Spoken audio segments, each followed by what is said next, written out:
Hey, Zaka family! Zaka is launching an exclusive membership platform to provide you with career development workshops, coaching, community, and so much more. Go to ZakaConnect.com and sign up to receive information on how to access early registration and perks.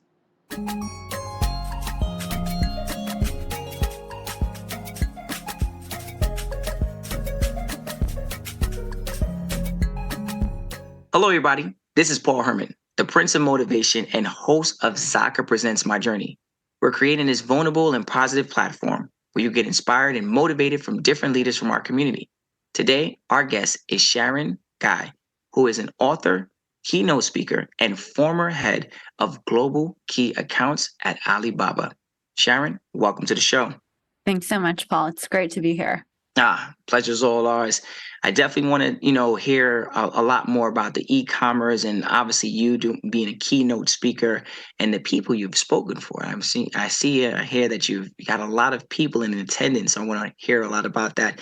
But if you could just help us out a little bit more, give us a little bit more understanding of your cultural background, and when did you move to the States? Yeah. So for myself, I guess I was born in China, but I actually moved to Canada. That's where I grew up, quote unquote, or spent the majority of my life. I came to the States for work, actually. And I guess the exact year was maybe 2013 or 2014. And what was the big cultural difference, like change, like coming from China going into Canada? Yeah.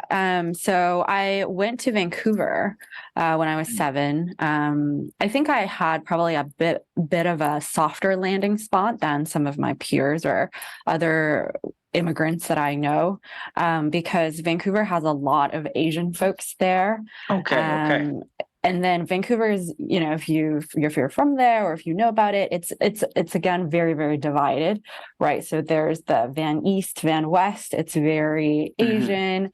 There's the what we call West Van or North Van. That's a very white part of Vancouver. Then we have like Delta. That's where a lot of Indian folks live. So I went to East Van at first. So that's why I say I had a softer landing spot. But when I came, definitely did not speak any word of English. Okay, so you had to learn on the go. I did, yes. I definitely, I think I knew some numbers, some colors. The big change in school was also pretty significant because when you're 7 in China, you're already, on your way to doing algebra, and it's not advanced math, but you're definitely doing your like arithmetic.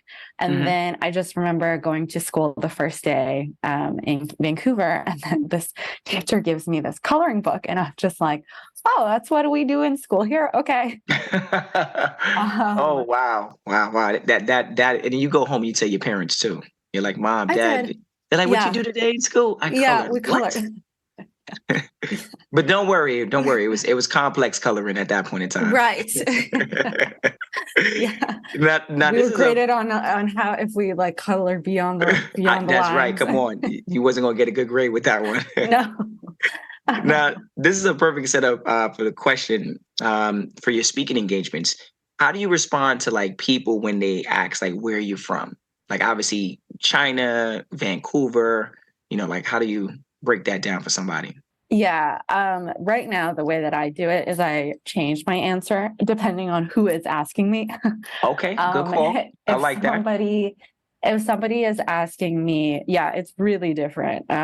If somebody is asking me the US, I think I usually say Canada. If someone's asking me in Canada, I'm probably saying China. And then if I'm at like a global conference and there's a lot of what we call like globally minded people, I usually go through the whole thing because I think that, the other side is usually a bit more empathetic with how long I need to take with answering that question. And then it's usually the same for them. So I just like go through the entire sort of all the countries. Well, that's a great way of breaking that down. Like, there's different individuals that you probably break it down a little bit more or obviously a little bit less depending on who the individual is in front of you. Kind of like that. Now, when going back to your childhood, like being born in China, now you lived in other countries, right? What was like the biggest challenge through it all? Growing up in Canada, I think that it was the sudden realization that I'm somewhere that is not my home base, or it's where I'm realizing that there's like a innate local culture that I'm trying to assimilate to, or I'm trying to learn more about to become, quote unquote, become more like them. Yeah, I definitely had the lunch instance that's very similar to, I think, a lot of immigrant folks, where I bring dumplings to school, which is what my mom makes, and everybody else just gives me this really dirty look. And then I throw the lunch in the garbage, and I go home and I tell my mom to never bring it again, because the other kids don't like that. I just want, a normal Canadian lunch, like a sandwich. So that's, I think, definitely part of immigrating to a new country, is you just learn about all of those new things that, isn't taught in an academic setting. True. And also they don't really express that those things potentially will happen when you make that transition. Like, oh, you're just gonna go to a new school. You're gonna meet new friends and you're gonna grow up. But then you get to a school, and like you said, like something that you grew up loving, something that you ate on a regular basis, you then had to question, whether you want to eat it in front of other people.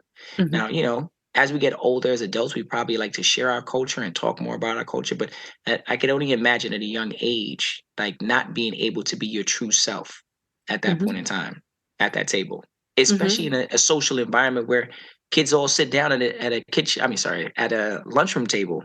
Like that's where the conversations are going on, and you're getting up and you're throwing your stuff in the garbage. Mm-hmm. Yeah, So absolutely. oof, I can only imagine the amount of pressure, that you would have on you. And then going home to express to your parents as well too. Like how tough was it navigating and adapting like to different cultures while maintaining your authenticity? I think it was hard. I think, it wasn't until many, many years later that that I've come to appreciate where I was from. I think this is also prevalent in so many, I can't speak for other cultures, but definitely a lot of Asian Americans.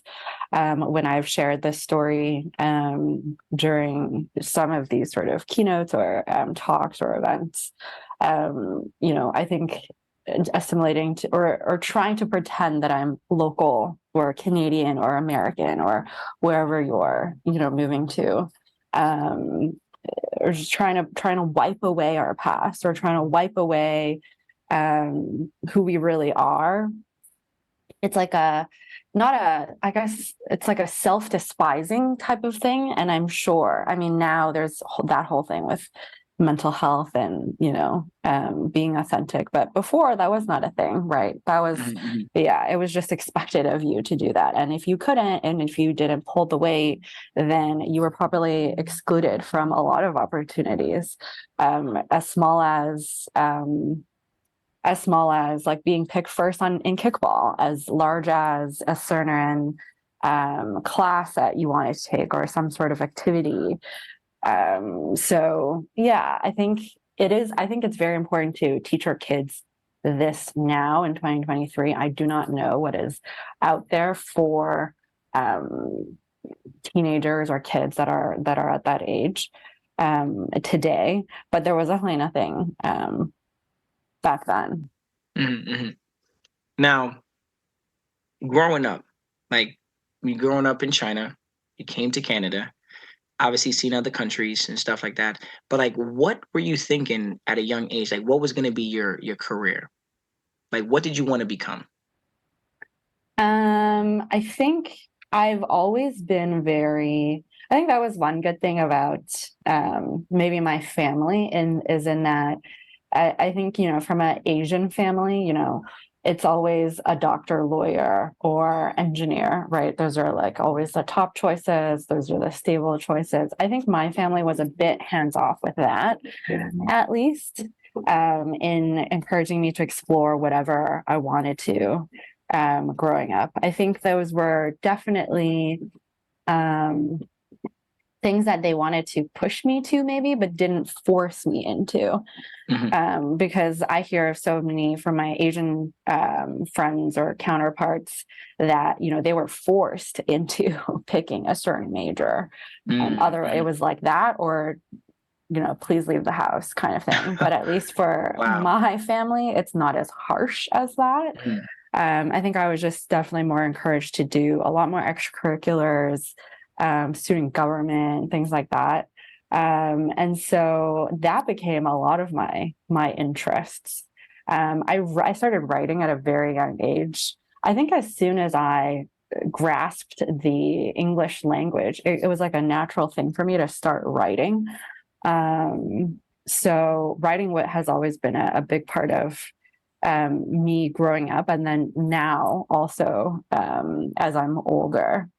But in terms of career path, being, working at Alibaba or being in e-commerce or doing what I'm doing now, that was definitely not something that I thought that I would do as a kid. I mean, being a speaker is not even known to be a career path that you can take. In college when I did it, but even probably now, like, it's not a thing that people think of doing. I mean, it's becoming a little bit more, obviously, with the like podcasts and TEDcast, TED Talks. I'm sorry. That's when, people start to think about it, like, oh, maybe that could be a profession. And if you obviously have an amazing story to share, or you have some great information to share, things could possibly work out in that direction. Like, now, when you were in school, like your educational background, like that journey, like, did it prepare you for your career?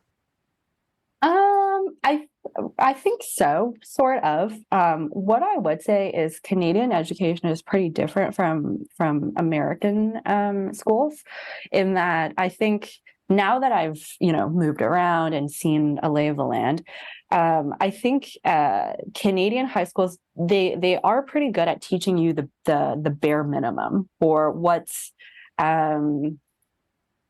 like the at least the foundations or the basics of everything, from social studies to science to math to English. Like, it has a good foundation.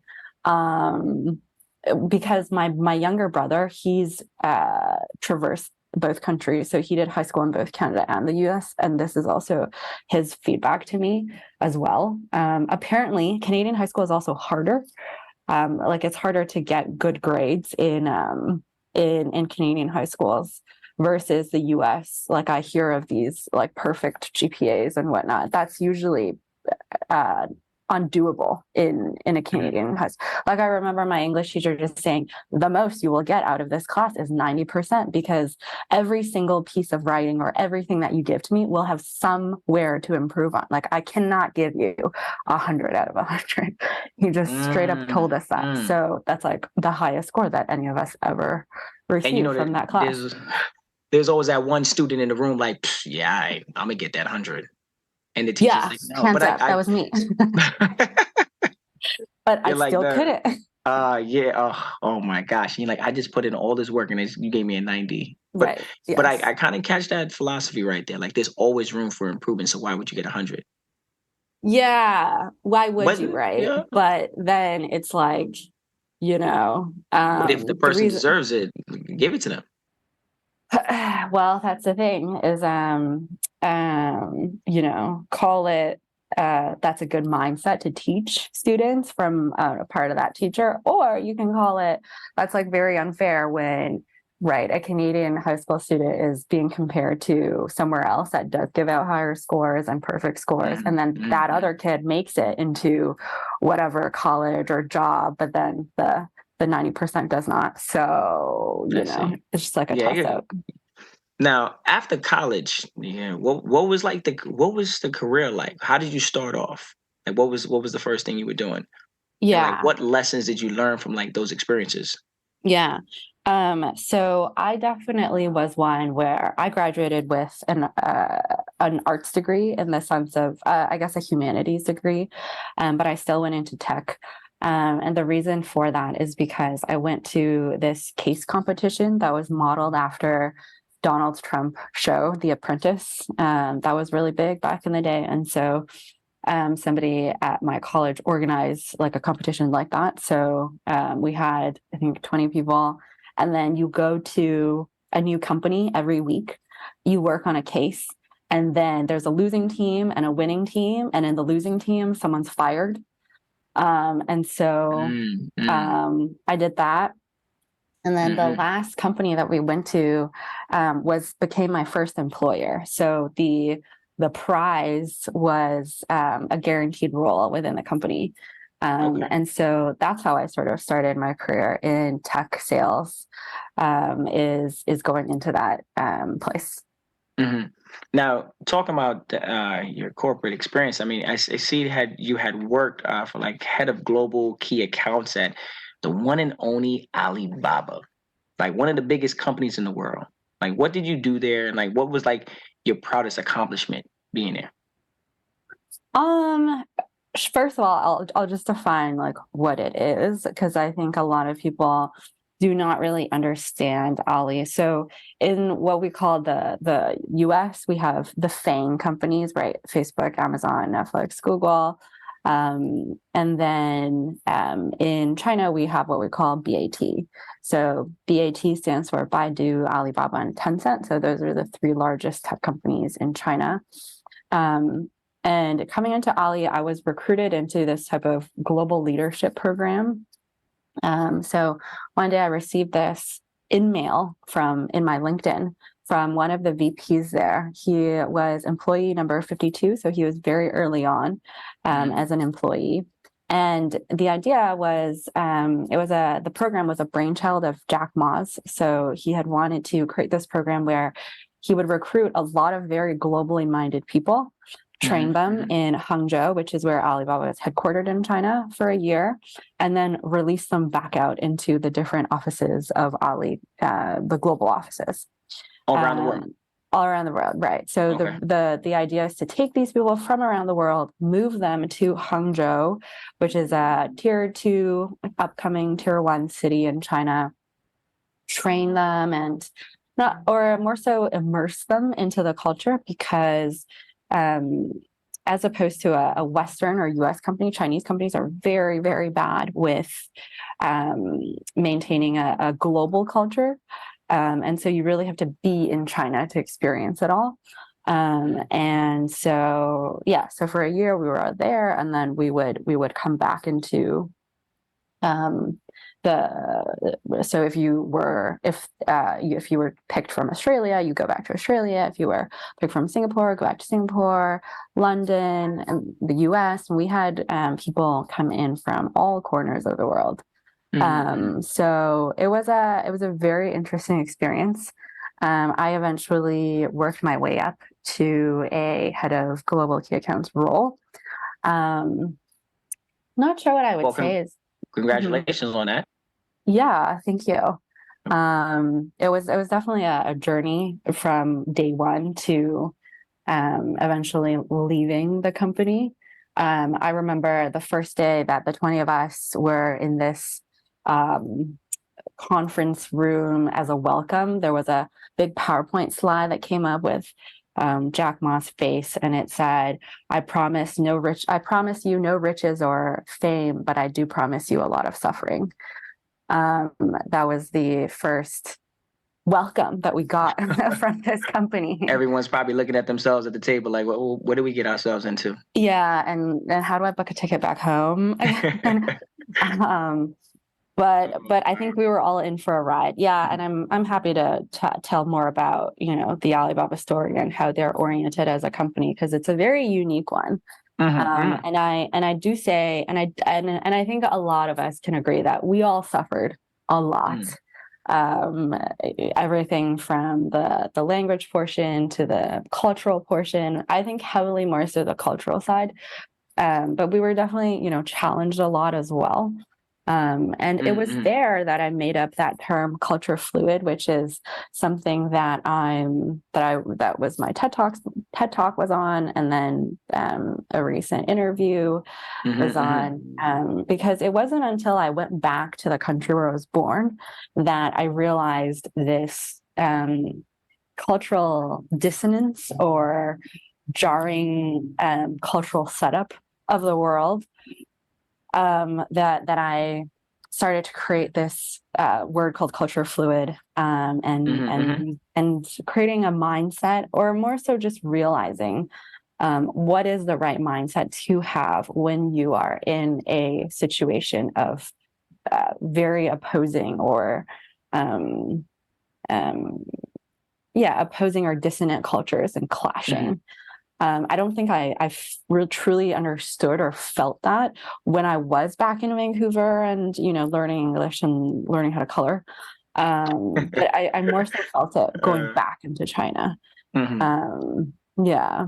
And So, I do like the fact that you said you went back and you got a lot of information to help like reset you and get you to the place that you are today. But when you were at Alibaba, like what was like one of your most proudest accomplishments? Proudest accomplishment. I don't think this is from a career standpoint, but I think definitely something that I will remember for a good long time is, so Ali has this annual party, and you can think of it as like any company would have a corporate holiday party, right? Okay, let's go. Every single year. But when Ali does it, it's like a whole enterprise. They turn it into like almost like a music festival. They will invite the biggest celebrities from around China, no matter what they cost. They'll invite them to come and sing their song. This is in China. Yeah, because yes, it is in China. And for this annual party, they will also fly out everyone from a global office. So if you normally work in Ali Australia or Ali US or Ali London, they'll fly you into Hangzhou. Oh, wow. They'll pair that event with, some more businessy or conferencey type of other events that make it worth the trip. But the annual party is the reason why you are going into China. For it, I was picked as one of the performers. So this is the other funny thing is in addition, right, to all those celebrities performing on stage and all these famous MCs and hosts, there's also a representative show, quote unquote show, that has to be put up by every single one of the business units within Ali. And Ali has some 20 or so business units. So there's the commerce side, right? Like if you've heard of AliExpress before, that's a product that they have. If you've heard of Alibaba.com before, that's also another product. If you've heard of Tmall before, that's another e-commerce platform within the company. That's another product. So Alipay, Ali Cloud, it goes on. And so I was picked for Tmall, where I was working at the time.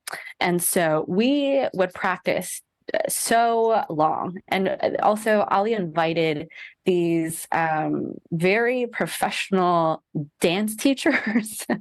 Let's get it. Come on now. Dance teachers, singers to train us. And this is the whole time we were also working our 9-to-5s, or 996 as they call it in China. We'll get into that. But yeah, so I was told to sometimes, forego my actual client meetings or actual work meetings, but instead this practice was so important, that this performance was so important, that it trumps any other previous work thing that you had. And your bosses were notified that you're in this performance, and they also nod in agreement that this is the most important thing that's on the table right now. Sounds like a talent show right here. Yeah, something like that. We rapped this song. We changed it. We didn't change the lyrics, but this like singing person teacher changed these lyrics of the song, changed it to and branded it very Tmall. So Tmall was the BU that I was part of. And we rapped this song, and then this girl sang some lines from, I think, this Beyonce song. And the day that we performed, there was, I think it was a 30,000 people audience. It was a whole stadium. So Wow. so for like a month, a whole full month of practice, it felt like I got a taste of like a K-pop star, what they go through, like the grueling Oh my gosh. practices that they go through. Oh my gosh. Yeah. So don't know if that's my proudest Did they have moment, some but judges? They had some judges at the end for you to give you no, some feedback. no, there were no judges. Okay. Nah, that's what's up. That's what's up. Wait, hey, look, Yeah, you got to, that's how they do their annual party. not a lot of people can say they perform for 30,000 people. Like, so big up. Shout outs to you right there. Yeah. That is a big accomplishment. So congratulations to you on that. You know, that's I know that's definitely nerve wracking, you know what I mean, just to kind of get yourself up there. And we'll talk a little bit more about that. Something I want to kind of talk to you about was this e-commerce. Like I want to know like what's like the biggest misconception about e-commerce industry and like that you want to clarify. If there's a misconception, I don't know if there's a misconception about the industry as a whole, but I think what a lot of people don't know about is e-commerce specifically in China and how that's played out. I think Mhm. also just in general, I think TikTok helps, but only if you're sucked into the algorithm in the right way. But I think very few people know and understand what it is, what it's like in China right now. I think a lot of people have a pretty outdated view of what that country is, just from the headlines that we read. The lack of freedoms, the restrictions, the censorships, the lack of free speech, things like that. I think that's one side that the U.S. media paints about China. But there's a whole other side about China that is very innovative, and they're very fast-paced, and they're very receptive to change and experimentation. Sometimes a bit even more than what we have in the West or in the US. So it's a very different world, and it's a growing and sort of mutating itself on a daily basis. So I think in terms of e-commerce in China, the misconception for me that I try to clarify or tell is this story of the e-commerce makeup in China, what brands are doing, what platforms are doing, how you can take advantage of this huge growth spike, and what to know or lessons to borrow from what's happening in the e-commerce space in China, and take that and apply it to your home market. I think that's what I tried to do in some of my keynotes, workshops, little bits that I put out on the internet, LinkedIn posts, is I try to give the world a bit more of that, because nobody else is going to do it, in the sense that, as I said before, right, with Chinese companies and their culture, they're very insular. They don't feel a need to overly share about these certain things. And also, they're also very inwardly focused. So their top priorities is to take care of whatever is happening domestically within China and Chinese consumers, and Chinese businesses. So the space where China then speaks to the world in a voice that is not painted no longer by U.S. media, but organically from China itself, that's very rarely done. You can call it from a needs perspective, or you can call it a language thing as well. Or you can call it an internet issue or a VPN issue, in the sense that Chinese people just cannot get on Google, right? They can't get on Facebook, LinkedIn, Twitter, every single social media platform, needs a VPN to tap into if you're in China. And I think there's an absence of that, and so that's why I wrote a book about it these past couple of years, to tell the world about what's happening in China and what I've learned in those years that I was at Ali. Now, you from the book to corporate America to an amazing performance for 30,000 people. Let's not forget that, right? Throughout your career, like, who has inspired you? Like, who do you look up to? Like, you're doing a lot, right? And there's a lot of great work as well too. Do your TED Talk and obviously your book, but like, who's inspiring you? Yeah, that's a great question. I can't give you like a single famous individual. I don't think. I think what inspires me is my community and my peers. I think maybe my LinkedIn updates inspire me, the people that I've connected with. Yeah, so it's like a inspiration that comes from 1,000 little updates. Okay, I get you. And you travel Yeah. around a lot, so you meet a lot of people. And I'm assuming when you were at Alibaba, like you met a lot of individuals from all over the world. So that's a lot of inspiration from those individuals.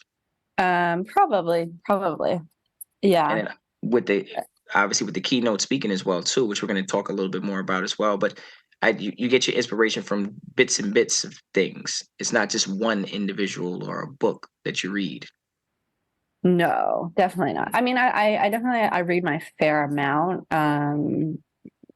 I definitely read a fair amount, but I think a lot of books are there to aid you in helping you think through things. But I think the inspiration is definitely from connecting with people and talking to people versus something that somebody did that was very monumental, I think. And I'm pretty, I think, open with where life will take me in the future, and I've always kept a very open mind with that. I think I'm someone who's always doing things that interest me at this given moment. So hard to answer that question. As like a specific person that No, I think I think Greg inspires me. shout out to the owner right there and founder of Zaka, Mr. Greg. Yeah, I think anytime anybody does something that they believe in, or that they believe in and that serves a greater cause, I think that's all inspiration for me. Standing up for something you believe in is a very hard thing at times, especially because you don't know how people are going to perceive it, right? But following your dreams and following your passion, and when your passion inspires the world, that is one of the biggest things you could do. So I think that what we have here at Zaka is amazing, and that's why we have individuals like you on the show to kind of like talk a little bit about your experience and things you got going on as well. Something I want to dive into a little bit was about how did you become a keynote speaker? Like we were talking about it before, you said that wasn't something originally you thought about, right? It's not like a career path, but then you just kind of like migrated into it. So how did you become a keynote speaker?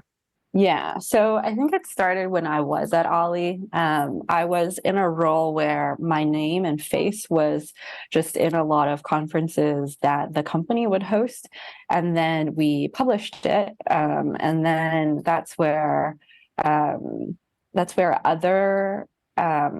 conference producers saw that and then invited me for their conferences, and it sort of snowballed from there. For a long time, I wasn't charging anything. Because I just thought that that's what is, expected of you. I didn't, so like I said, I didn't know it was an actual career path. And then I don't remember when it was the first time that I said, so like, I wonder if I can get a speaking fee for this. And then that's when I started to understand this industry a lot more. And then I started researching into speaker bureaus, and then, meeting more people from this space to now. I am going to be hosting this speaking class to have other people potentially, who are also in their career paths. And I'm also looking for very unique profiles as well, to train them to become keynote speakers if they want to, if that's something that they want to do. I'll slowly be rolling that out. Because I think what I see now on stages, so now that I'm in the industry and I know who's out there, and I look at some of the profiles that are out there, they are of a specific profile.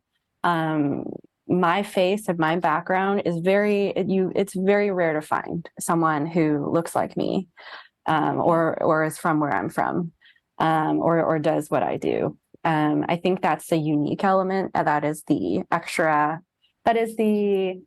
my unique element for this industry and for this space. And I just know that there are so many other versions of me out there in their own sort of shapes and sizes and forms that is being undiscovered, that should be on stages.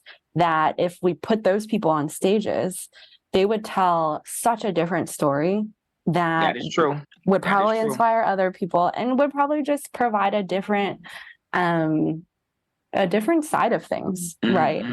No, you're right. You're right. I mean, like Netflix is constantly trying to look for diverse content.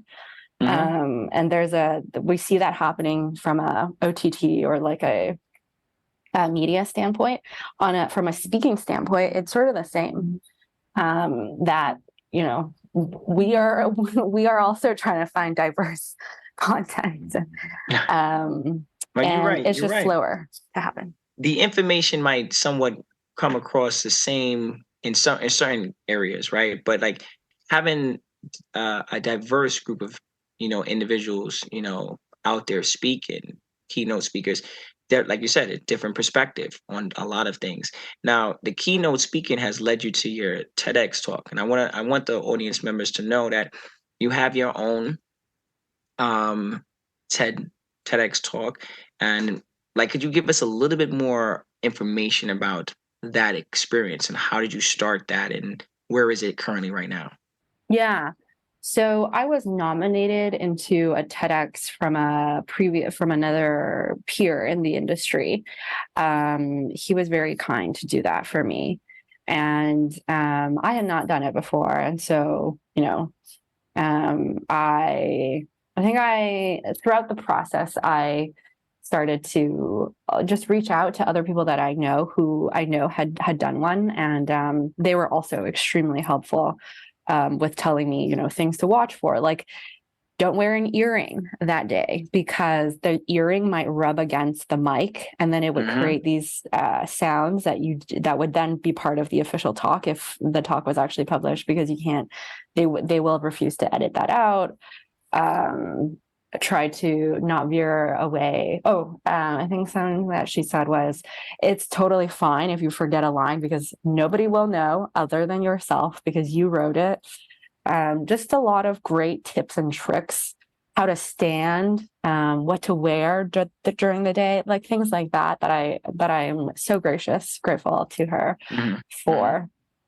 And yeah, it's a very different experience because the TED world, you have to write out your script and send it to them for them to okay before you are allowed to go on stage and talk about it. Okay. And the reason good. Thank you for breaking that down to the audience. Yeah, if ever anybody wants to do one, let me know. But also be aware that it's definitely not as fluid or off the cuff or improv as my keynotes are. I think for my keynotes, I have a slide, but if I want to tell a story and bring that story in, just because I can't do that on a TED stage. And the reason for that is they want you to stick to the script because there's a lot of topics that they have to stay away from. So super sensitive topics they cannot have people talk about. Even though I kind of talked about one and it was okay. But that was okay because they had already seen my entire script. And so it's the first time that I had to memorize every single word and then say it to an audience. Whereas before, for keynotes or panels, right, it's very conversational. It's kind of like this podcast. Like I don't have a script that I'm reading from. Yeah, so the vibe in those two senses was very different. And it's two different vibes right there. One from a script, one is just like, it's still a script, obviously, because you have your slides, but you still have, like you said, you can interject. Yeah. Yeah. Or, based on what the audience asked That's or correct. what Yeah, the I was going to say audience reading the room. mentions. Hmm. Yeah. And that's what, going back to like being a keynote speaker, like what was the largest audience you had spoken in front of?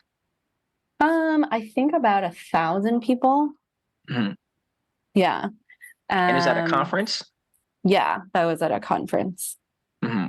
And how do you like prepare for like this stuff? Like how do you build a confidence to talk in front of a large group of people, or even like even a small group of people? Like how do you do that?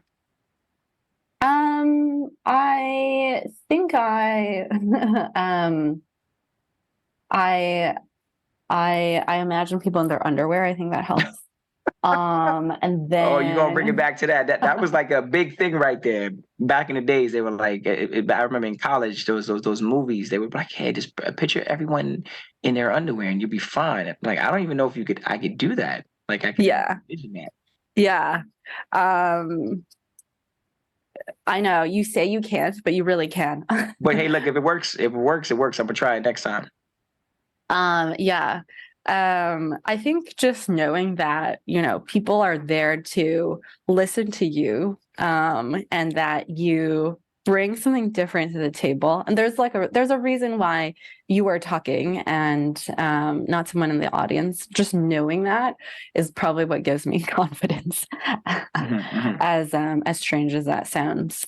Um, but I think, uh, um, the practice of just speaking and articulating ideas, it's part of everyday life also.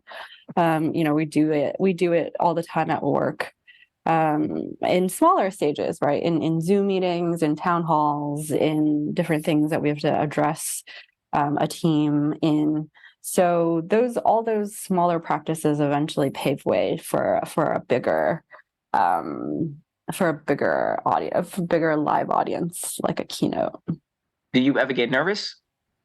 Absolutely, every single time. But the nerves is what's good. And then once you start talking, it's like, I got this. I got this. Yeah, yeah, yeah, yeah, for And then sure. also, when the audience kind of like starts to reciprocate and vibe off of you, it helps a lot, in that situation. But you seem like someone that definitely prepares, for their speakers. I mean, for speaking arrangements. So I think that does help, in regards to that smooth transition when you head on that stage, because everything you practice is obviously, typically what you're probably going to be speaking about. Yes. I think I think what's good about keynote speaking and just this speaking career for people who are interested is, not that it gets repetitive, but it is, you are being invited to share a topic that you know a lot about, and you're repeating it, right? So maybe the first conference is smaller and you say certain things that doesn't vibe so well with the audience, and you kind of know that, you sense it. And so the second time you're delivering the same story or the same instance, you're going to tweak it in a certain way. So every time you're out there, you're A/B testing something, which by the 10th time, you kind of can tell the story in 10 different ways. And you just pick the way that you think would work best with that particular audience. Mhm. I think that's what's good about this job is Mhm. that's the easy part. And you get to travel.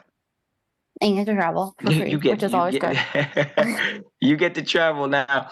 As an e-commerce expert, like I believe that you advise like brands and heads of state, crafting digital strategy, but obviously using AI. Now, something that we talked about on one of our previous shows was like how people are like freaking out about this whole AI thing. Like, Mhm. what ways could AI help out like e-commerce? So many different ways. I use ChatGPT now about 3 hours a day. I've completely replaced Google with ChatGPT. I sew it into every little thing that I'm doing, whether it's writing an email, whether it's crafting a LinkedIn post, whether it's something I'm researching, infusing it into PowerPoint. Um, a lot of places in my work is sewn in with at least ChatGPT. Some of the other tools are also really great. But in the e-commerce world, what's more relevant for brand owners is the amount of photography that you can let go now, because you can just go to a photo AI tool and it can give you different backgrounds, different versions of what the product looks like with the click of a button. There's a lot of copy that you can that e-commerce has in the product detail page or in the content section that you can also fuse AI with. And it just, I think in general, is making a lot of people's jobs easier. A lot of content creators are also completely relying on ChatGPT to give them scripts and ideas for new videos. They're using it as I think they're optimizing things that they were originally doing at a lot faster speeds. So I think ultimately the way that AI has been infused into e-commerce from a China standpoint is the amount of information that a platform knows about you to know what are the right products or brands to show you. That's at least what Tmall has done very well. So Tmall is oriented differently from Amazon in that it has a much, much finer and much, much more refined recommendation section than what Amazon is. Amazon, sometimes you open it, it's still generally the same from person to person. But if you open a Tmall and if you compare that from one Chinese consumer to our next, it looks completely different. Sometimes you open shop pages, like a certain brand page within Tmall, it will also look different if you opened it versus if I opened it, because the platform knows what you like and what I like, and they might or might not be different things. That's something that's kind of scary, but it's also like helpful, very, very helpful. Like, and like you said, you save a lot of time and you're able to be a lot more productive. So if you're able to get something done in 1 hour, you're able to get it done in 30 minutes, and which then it helps you, have more time to either do more work or take some time to yourself, which, us, individuals, we're brought up, especially that immigrant mindset, like we're like work hard, like work hours after hour after hour, and it'll pay off in the end. But if you could cut some of that time down, right, then hey, look, then find that way. So I know our family members, parents didn't have that ability to do that, but we are in a generation where AI now could help us, alleviate a little bit of that stress. Now, I know you talk a lot about things in your book, and I want to kind of dive a little bit more into that because you're an author, and it's an honor to have an author on the show. And I want to kind of let the listeners know, if you could help us out, like what could we expect from your book? Yeah, I think it's basically a lot of things that you otherwise can't read about, just because not a lot of people are writing about it, because very few people have experienced it in a book. So it's the 5 years that I was in China, working with Alibaba, and the things that I saw from a platform perspective when I looked at what the brands are doing there. There's a lot of experimental things in the metaverse, NFTs, virtual influencers, 3D we call them digital worlds, that brands are experimenting with in China. And there's also a lot of phenomenons in China. So we call it the she economy. So a lot of women deciding what is important. There's also some social phenomenons, like in Chinese it's called 内卷 and 躺平, which translates into involution and lying flat. It's basically this new sort of mindset that young people, Gen Z in China, is thinking about. So involution is basically what we always used to know, I guess, also what you just echoing what you said about immigrants is, putting in the hard work, but more in a negative way, is more like limitless hard work, is you always are chasing something and you're always chasing, you never get at it, like the corporate rat race, for instance. And then lying flat just means chilling out and calling it a day and living life slowly. So somewhere that's as competitive as China is, and a lot of, the high school students there, they go through something that is so different from what the high school students in the US, for instance, are going through. And I think a lot of them are erring on the side of the lying flat or lying down, where they're just like, we're tired of these entrance exams and telling us what to do when we get into college and what this and that and the other. We just want to live. We just want to live. It's kind of like a quiet rebellion from their part to their parents or their part to society. There's a lot of those type of things that's happening in China right now.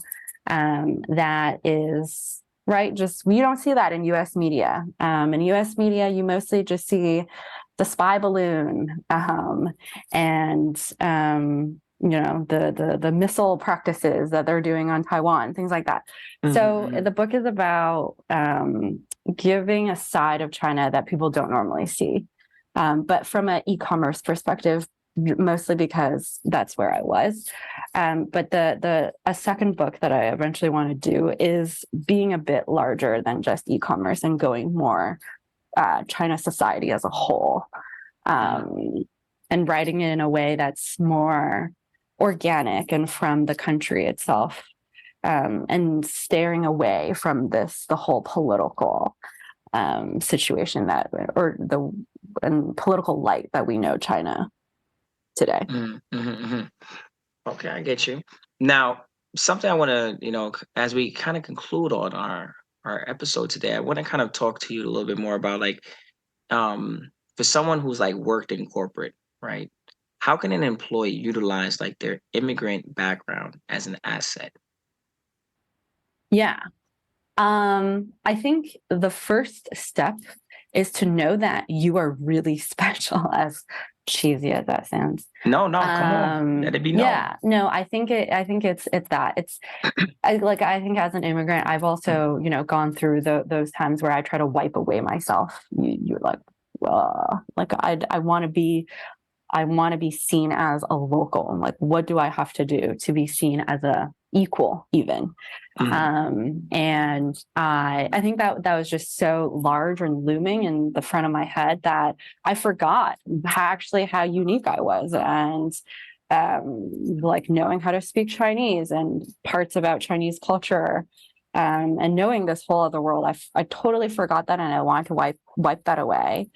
I think so. The first step I would say is just self-awareness and knowing that you are an asset and affirming that you are the asset, is the first step, and maybe the hardest step.